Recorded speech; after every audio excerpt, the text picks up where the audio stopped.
ভোর তখন পুরো জাগেনি। চারিদিক নিস্তব্ধ বাতাস, হালকা শীত।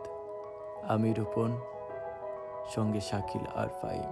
3টা বাইক, 3টা মন, আর অজানা একটা রাস্তায় হারিয়ে যাওয়ার ইচ্ছে।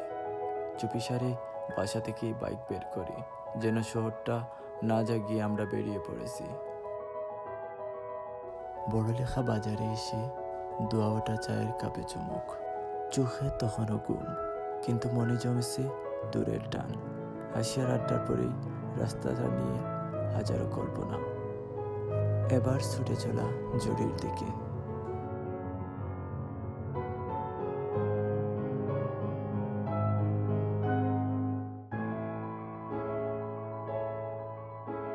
তারপর চলে এলাম রতুলি বাজার।